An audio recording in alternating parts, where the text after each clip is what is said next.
राधे राधे दोस्तों।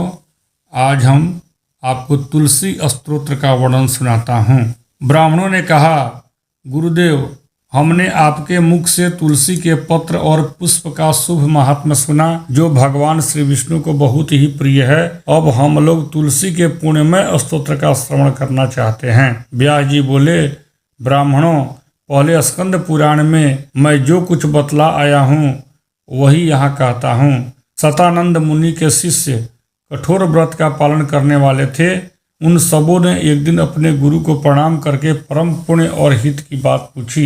शिष्यों ने कहा, नाथ, ब्रह्मवेताओं में श्रेष्ठ आपने पूर्व काल में ब्रह्मा जी के मुख से तुलसी जी के जिस स्तोत्र का श्रवण किया था उसको हम आपसे सुनना चाहते हैं। सतानंद जी बोले, शिष्यगण, तुलसी का नामोच्चारण करने पर असुरों का दर्प दलन करने वाले भगवान श्री विष्णु प्रसन्न होते हैं। मनुष्य के पाप नष्ट हो जाते हैं तथा उससे अक्षय पुण्य की प्राप्ति होती है। जिसके दर्शन मात्र से करोड़ों गोदान का फल होता है, उस तुलसी का पूजन और वंदन लोग क्यों न करें। कलयुग के संसार में वे मनुष्य धन्य हैं जिनके घर में सालग्राम शिला का पूजन संपन्न करने के लिए प्रतिदिन तुलसी का वृक्ष भूतल पर लहलहाता रहता है। जो कलयुग में भगवान श्री केशव जी की पूजा के लिए पृथ्वी पर तुलसी का वृक्ष लगाते हैं, उन पर यदि यमराज अपने किंकरों सहित रुष्ट हो जाएं तो भी वे उनका क्या कर सकते हैं। तुलसी, तुम अमृत से उत्पन्न हो और केशव को सदा ही प्रिय हो। कल्याणी, मैं भगवान की पूजा के लिए तुम्हारे पत्तों को चुनता हूँ। तुम मेरे लिए वरदानी बनो। तुम्हारे श्री अंगों से उत्पन्न होने वाले पत्रों और मंजरियों द्वारा मैं सदा ही जिस प्रकार श्रीहरि का पूजन कर सकूं वैसा उपाय करो। पवित्रांगी तुलसी, तुम कली मल का नाश करने वाली हो। इस भाव के मंत्रों से जो तुलसी दलों को चुनकर उनसे भगवान वासुदेव का पूजन करता है, उसकी पूजा का करोड़ों गुना फल होता है। देवेश्वरी, बड़े बड़े देवता भी तुम्हारे प्रभाव का गायन करते हैं।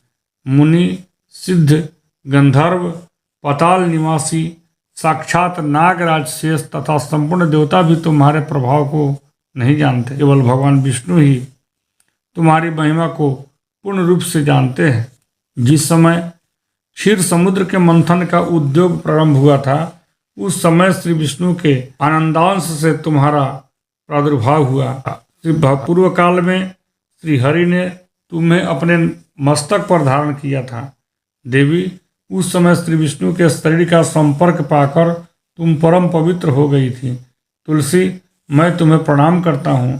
तुम्हारे श्री अंग से उत्पन्न पत्रों द्वारा जिस प्रकार श्री हरि की पूजा कर सकूं, ऐसी कृपा करो जिससे मैं निर्विघ्नता पूर्वक परम गति को प्राप्त हूँ। साक्षात श्री कृष्ण ने तुम्हें गोमती तट पर लगाया और बढ़ाया था। वृंदावन में विचरते समय उन्होंने संपूर्ण जगत और गोपियों के हित के लिए तुलसी का सेवन किया।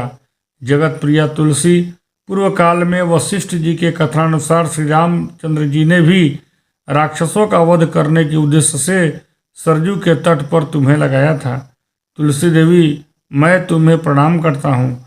श्री रामचंद्र जी से वियोग हो जाने पर अशोक वाटिका में रहते हुए भी जनक किशोरी जी ने तुम्हारा ही ध्यान किया था, जिससे उन्हें पुनः अपने प्रियतम का समागम प्राप्त हुआ। पूर्व काल में हिमालय पर्वत पर भगवान शंकर की प्राप्ति के लिए पार्वती देवी ने तुम्हें लगाया और अपनी अभीष्ट सिद्धि के लिए तुम्हारा सेवन किया था।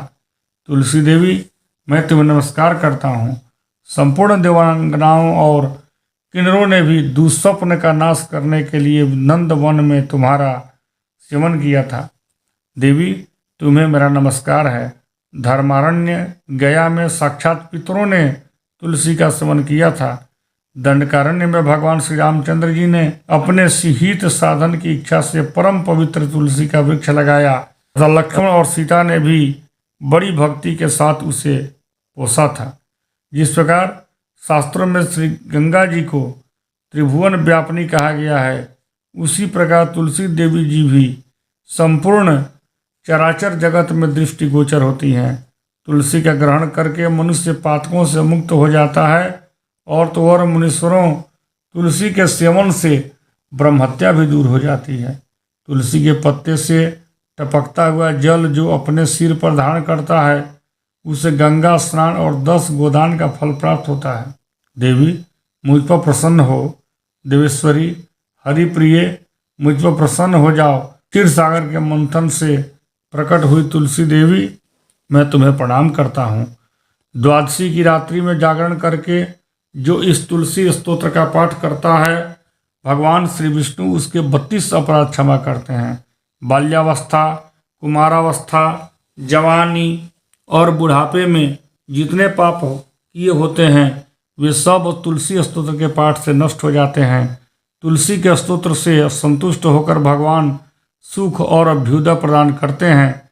जिस घर में तुलसी का स्तोत्र लिखा हुआ विद्यमान रहता है उसका कभी अशुभ नहीं होता, उसका सब कुछ मंगलमय होता है, किंचित भी अमंगल नहीं होता, उसके लिए सदा सुकाल रहता है। वह घर प्रचुर धन धान्य से भरा रहता है।